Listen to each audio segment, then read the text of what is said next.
So, good morning mga ka-farm boy. For today's video, samahan niyo ako bisitahin ang farm ni Sir Bibo Enriquez ng Firebird Game Farm kasama ang mga US Game Fowl breeders na i-interviewin para mag-share ng kanilang mga best farm practices.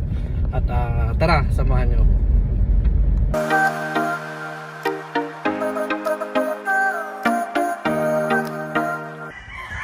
So yun mga ka-farm boy, nandito na tayo, nakarating na tayo sa farm ni Sir Bibo Enriquez. At mamaya-maya lang ay makakapanawan na natin sila with the US breeders na kasama ni Sir Bibo Enriquez. Pero bago ang lahat, may gusto lang ako ipakita sa inyo yung isa sa mga bloodline na dala ng mga US breeder na binanggit nila sa atin. At ito yung kanilang tinatawag na Brazilian Kelso. I think ngayon ko lang narinig yung bloodline na to, pero ito yung bloodline na sinabi nila sa atin na Brazilian Kelso. Hindi natin sigurado kung ano yung composition ng bloodline na ito, pero I think it's a good cutting rooster pa rin dahil hindi naman magdadala siguro yung mga foreigner ng mga manok na sa tingin nila walang chance na makipag-compete dito sa atin sa Pilipinas. So eto yung sinasabi nilang Brazilian Kelso. So yun yung pinakita ko sa inyo is the Brazilian Kelso na isa sa mga dala ng mga US Game Fowl breeder na pumunta dito sa Pilipinas. So mamaya-maya lang makapanayam ulit natin sila at abangan nyo yung mga susunod. So good day mga ka-farm boy. Nandito tayo ngayon sa Firebird Game Farm at samahan nyo akong tunghayan yung kanilang mga kwento dahil magkakaroon tayo ng interview with Sir Chris Ropas kasama si Sir Bibo Enriquez and Doc Hill Nicolas. Gusto lang i-share yung kanilang mga best farm practices at yung naging experience nila sa naging result ng Invitational Derby na ginanap sa Manila rin. So tara, samahan nyo ako. Mga kasabong, sa sinabi ng ating idol na si Bibo Enriquez, malaki ang kinalaman ng bloodlines dun sa mga nagpanalo sa Pitmaster. Hindi lamang sa Pitmaster, nakita niyo naman, very consistent si Bibo kahit saan luwaban. Santa Monica, Araneta, kahit saan. Very consistent ang kanyang mga panalo. Malaki ang kinalaman, ang breeding at ang conditioning. So, Biboy, paano ginagawa mo sa breeding hanggang conditioning? Ibig sabihin, from shell to pit, itlog hanggang sa bungan. Gaya ng segment nung araw, Doc Hill, yung Health is always number one. Ayan, talagang napaka-importante ng health. Kasi nandun yung information ng body, yung buto, yung mga pagkalahibo, maganda ang mga tubo, at yung mga kalamnan, kailangan malalakas. So, ginawa namin dito, makikita nyo kung papasyal kayo dito sa farm. Yung range area namin, 12 hektarya, alpasa ng lalaki. 5 hektarya sa likod, alpasa ng babae. So 17 hektarya sa alpasan lang yan. Malalaki ang punong kahoy dito kasi gusto namin umaakyat sila, nagtatakbuhan. Tapos regular ang pagpupurga namin ng astig para hindi agawin ng bulate yung sustansya ng pagkain. Sayang pinapakain natin kung hindi natin aalisin yung mga bulate. Dito sa Pilipinas, ang dami kasing insekto. Sa Amerika, because of four seasons, yung winter, pinapatay lahat yan. So, at saka yung quality of feeds from the States are much higher in quality than our quality, our grains here. So, kailangan, gagawa natin ng paraan. Kami may mga suplemento rin. So, ayan, tapos sa conditioning naman, tinutukan ko na, dito na ako tumira magmula ng lockdown. Kasi nag-retiro na ako, buhay ko na talaga ito. kulang na lang tumilaok ako sa umaga pag gising. Pag alas 4 ng umaga, maririnig ko may titilaok. Sunuran ng lahat yan. Maririnig ko sa kwarto ko. Ako rin maaga pumupunta sa mga manok. Yung conditioning team, 4:30 in the morning, nandun na sila. May ginagawa kami.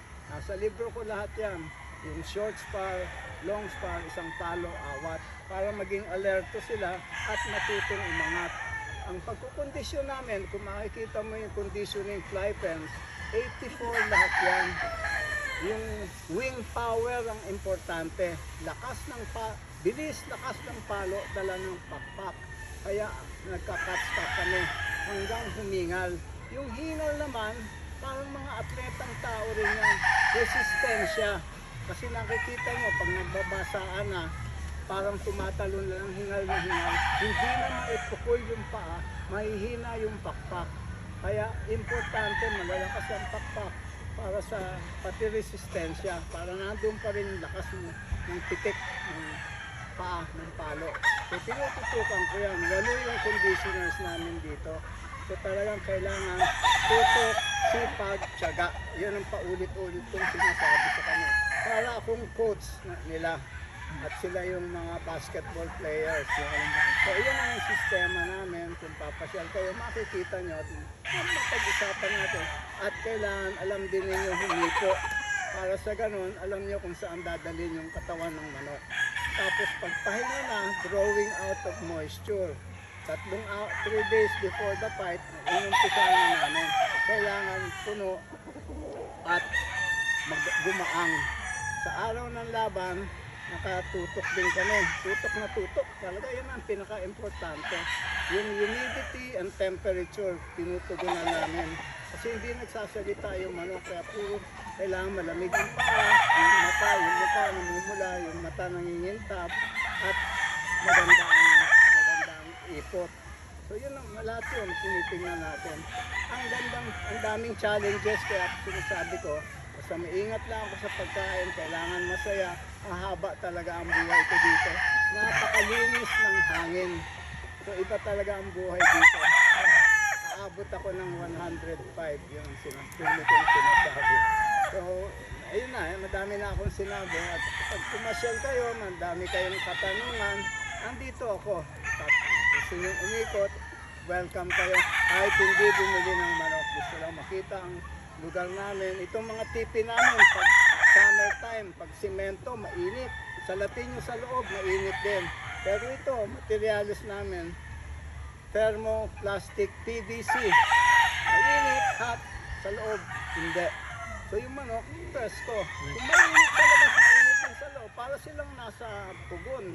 So paano, na-stress lang gusto yung manok. Ang hirap ng mga Americans, sa mga Americans, yung biyahe from the States to the Philippines, dala-dala yung manok. They nag-acclimatize. So, ang disadvantage talaga sila. Pero ginagawa nila ng paraan. May mga natutunan din ako sa kanila na kung ano-ano yung mga binibigay nila. May matututunan sila sa akin, may matututunan din ako sa kanila. Madalas sila lumaban sa Mexico. Doon sila lumalaban. Pero nag-enjoy, lalo na si Chris, happy siya dito sa Pilipinas. Gusto niyang lumaban dito. At madami na siyang kasing kaibigan din dito. Ayun. Mga kaibigan, narinig nyo ang sinabi ni B-Boy. Idol natin yan. Nag-emphasize siya tungkol sa kalusugan. Ngayon, patawin natin si Chris kung anong system nila doon sa Amerika at kung paano mag-adjust dito sa Pilipinas. Dahil kahit anong gagawin natin, sa breeding man o sa panlaban, health is always number one. Chris, yes. B-Boy discussed something about breeding and conditioning in the Philippines. How do you do that in the US and how can you adjust to the Philippine system? Well, so in the States, it's a complete different ballgame.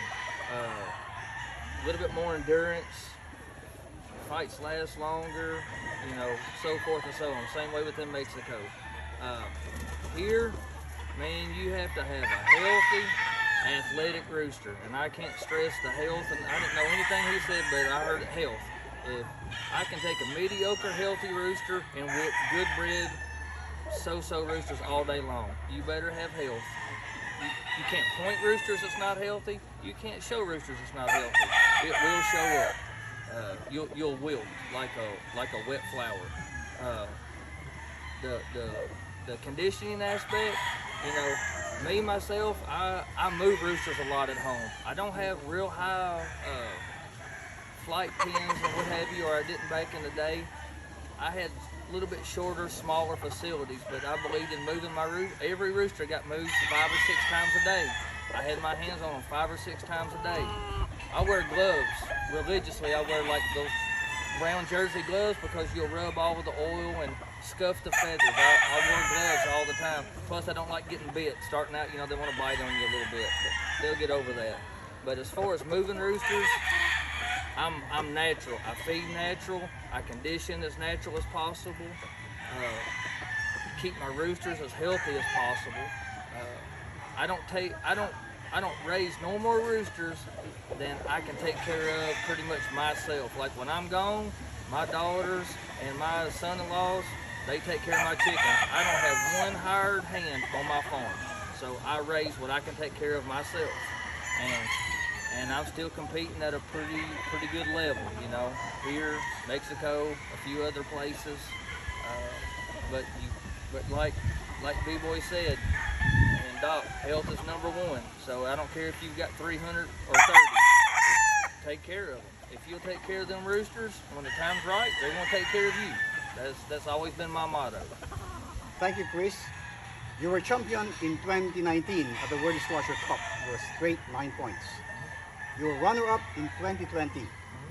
It's very rare for champions to go back-to-back, but you almost made it. You must have a secret in your breeding system. What is it? So, you believe this or not, I don't have a particular breed that I breed for over here. So we'll get to this in a minute too, but like my granddaddy, he was the biggest influence to me on game fowl. I don't even remember the first chicken I ever held, but he used to tell me all the time, a good one is a good one. It didn't matter if he flew here or if he flew here, as long as he was putting those foot where he needed to put it when he got there. So, you know, a good one's a good one. You know, that was always been my motto, and it still is, and it was back in the day at home. A good one's a good one. It doesn't matter where he flies, as long as he hits something when he gets there. And like those big derbies, man, I didn't have, everybody said, oh, what did you use? Because, you know, usually everybody has a particular thing. I said, man, I threw everything at them but the kitchen sink. Everything that I had, we used. And I didn't go by sparring. I didn't go by sparring techniques. The guys at the farm will tell you, I picked every rooster that we used in the slasher by feel only. They just started bringing them to me. And I'm talking about out of probably 200 roosters. I like this one. I don't like this one. You know, so forth and so on. I picked every winner by feel only. Because for me, I know what they needed to feel like 3 days before showtime, you know, before the competition. And I had to do that 3 times because you got elimination, semis, and you got finals. So every day after the derby, I got in the car, we drove 3 hours, went and picked roosters. It was a process. It was a process. And people say, well, what do you feel for? Man, that's a book in itself because everybody feels for something different. Feel is something hard to explain, right? I mean, it's hard to explain. But the way I want my roosters to feel fight day might be different than the way B-Boy wants his roosters to feel fight day because we're both looking for something. But for me, the number one important factor everywhere I've ever been in my whole life is humidity. Humidity has whooped more roosters and more feeders than anything. If you learn how to control that humidity, you're going to be way ahead of the game. Humidity. Selection ng breeders, selection ng panlaban. So parang selection is the heart and soul of cockfighting and breeding. Pero bandang dulo, binanggit niya yung humidity. Alam ko si B-Boy nakaparticular yan sa humidity. So B-Boy, can you say something about humidity in relation to cockfighting? I'll just say something a bit about what Chris said on how he selects his cocks to fight by feel. Mainly because all his bloodlines are proven. he knows they're all proven, so they're all the same. Kaya ang feel ang importante sa kanya dahil alam niya, subok lahat yung bloodlines niya. Ngayon, nabanggit ni Chris yung humidity. Yun din ang tinutugunan namin sa pahinga ng manok. 3 days before the fight, meron akong hygrometer na yan, nandun yung temperature, nandun yung humidity. Sa pahinga pa lang, kinokontrol na namin yon. Kasi kung masyadong mainit, mataas ang humidity. Pag masyadong mahangin, mababa ang humidity. Pag masyadong malamig, mababa din ang humidity. So, base sa experience, alam na namin ang gagawin. Kaya lalo na sa araw ng laban, kaya masyado akong particular sa aircon cockhouse. Kasi sa aircon, nakokontrol namin. Kung gusto kong pataasin ang humidity, tataasin ko yung temperature. Pagka binaba ko naman yung temperature, bababa yung humidity. May basehan kami base sa experience na drawing out of moisture ang ginagamit namin. Pero pag nagkamali naman, pag masyado namang sumobra, ayun na, umiiksi yung palo, cut short or cutting short ang tawag natin. Kaya yun ang binabasihan. Pareho pala kami ni Chris na napaka-importante sa amin yung humidity. Kaya yung pahingahan ko dito, meron kaming pull down, push up na sa gilid at sa harap. Kasi pagka maulan o mainit, ibababa namin yun, i-on na namin yung aircon. Dito pa lang, nag-aircon na kami, pero comfort level. Pero sa araw ng laban, yung sistema na namin, a bit of drawing out of moisture pa. Kaya binababa muna namin yung humidity. Pag na-feel na ng tauhan ko, mga 2 o'clock in the afternoon or 3 o'clock, na nandun na sila, inuunti na namin ina-adjust yun to maintain. Kasi pag tinuloy pa yun, yung drawing out, masyadong sumobra, magka-cut short sila. So yun natutunan ko rin sa American system. I was still young, I don't know how old I was, in my late teens. Nag-subscribe ako ng magazine sa Amerika, Grit and Steel, Feathered Warrior, and Gamecock. Monthly, binabasa ko lahat yun. And then naging kaibigan ko yung American Cockers, no? World Slasher Cup, 1988 yung first year, tumira sa hotel ko. So every evening, iimbitahin ko sila doon sa cocktail lounge. Nag-uusapan kami, kwentuhan. Ako tanong ng tanong dahil sila yung nakakaalamang sa atin. Pero ngayon, sa klase ng labanan natin, tingin ko tayo na yung lamang. Pero sa short knife, sila nakakaalam. Kaya sa Mexico sila lumalaban. Pero pareho kami ni Chris, humidity, napaka-importante. Yun din ang experience ko at yun ang ginagawa namin. Ni B-Boy yung relative humidity para idugtong doon sa sinabi una ni Chris. But sa pointing on fight day, may gustong idagdag si Chris tungkol dyan. Chris. So I was a little bit of like what B-Boy is saying. I just heard the 3 days. So, you know, you don't just point a rooster in one day. It don't happen just like that. There's no miracle drug that's just going to do that. It's mind, it's body, it's humidity, health. All those come into play. Starting 3 days out, just like B-Boy said, it's the rut. It's, you know, rest.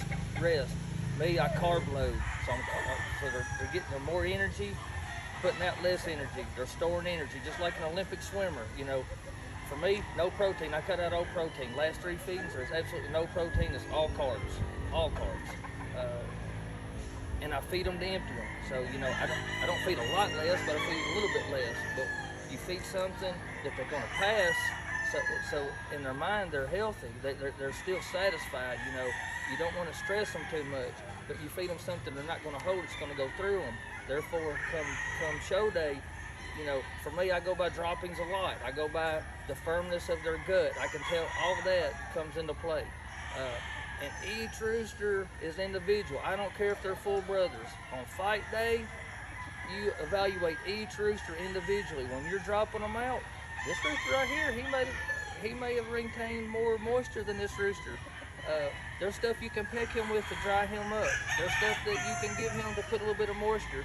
If you fight your first rooster and he doesn't probably perform or cut as well as you need to go adjust right then. You don't need to say, well, the weather's getting better and things are going to change, most of that's BS because they just don't know what to do. There's something to do with them chickens almost every hour if you know what to do or if you want to do it. And times past, there's going to be people that fights the same all the time. If the stars align right and the weather is good, they fight real consistent. But those days it's up and down, or if they go to other climates, those guys that's always consistent and always winning, I promise you, they know how to adjust on the fly right then. That separates the rooster men from just chicken peddlers to me. You got to be able to adjust on the fly. That's my 2 cents worth. Isa. So yun, mga ka-farm boy, sana ay marami kayong natutunan, no? Short clips lang yung papakita natin.